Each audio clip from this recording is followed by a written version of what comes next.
If you're looking for help to add weight to your pull-ups or increasing your max reps, this video is for you. If you've been doing pull-ups for ages, but you don't seem to be getting stronger or bigger lats, this video is for you. If you experience elbow pain from doing pull-ups, this video is also for you. 4 months ago, I added pull-ups back into my program after a long break, and I've been consistently progressing pain-free like never before. Started doing body weight pull-ups for sets of 10 to 12 reps, and now I've added 18 kilograms to my working weight. I made 2 subtle but profound changes that I think have made all the difference.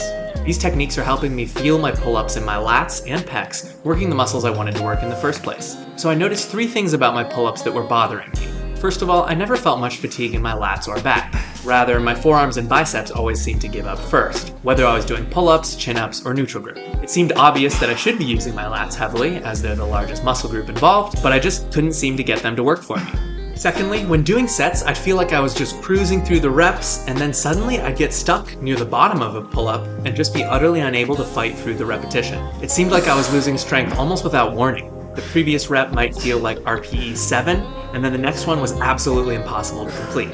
Third, I was consistently getting elbow pain, aka golfer's elbow, when I had pull-ups in my program. Specifically, they would hurt when I was at the very top of the rep when the elbows were most closed. So with these observations in mind, here are my solutions. Tip number 1, control the concentric. This means avoid leaning on momentum to get you through the repetition.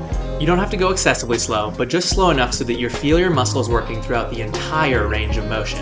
It might not even take an entire second, but the difference in feel and training effect is quite profound compared to pulling as fast as you possibly can. Bonus points for adding a short isometric pause at the top to really feel your muscles contract. Why do this?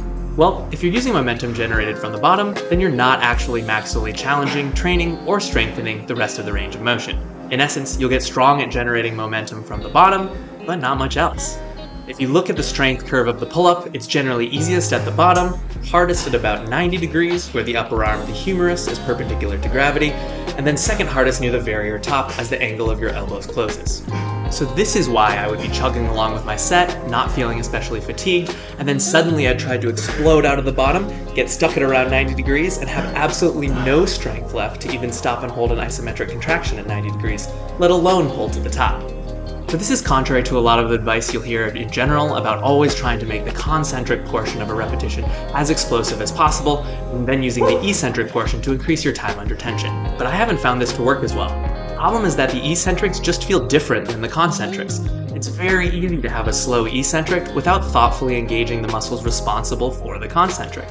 The order of the firing of muscles is backwards, and the order of engaging the shoulder muscles is also backwards. With the pull-up, it's very common to see people lose shoulder depression during an eccentric, even if they're doing it slowly.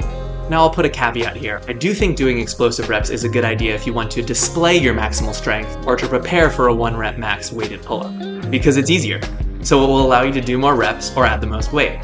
However, it's important to remember the difference between training and performance. When performing, of course use every tool, including momentum, in order to put up your best numbers.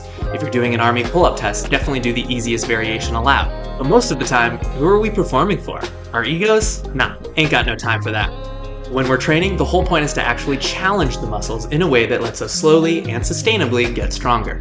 I find when I remove momentum, I no longer have the elbow pain I'd get when doing explosive pull-ups. I'd explode out of the bottom and then arrive in a deep lock-off position with a lot of weight on my belt and suddenly have to control the weight downwards. By slowing down the reps just a little bit, I'm not using momentum to get into positions that my elbows aren't ready to handle. In summary, slow down the concentric so you're forced to actively pull up at every point in the range of motion. It doesn't need to be extremely slow, just avoid the momentum cheat. Then you'll get as much stimulus as possible out of the weight you're using.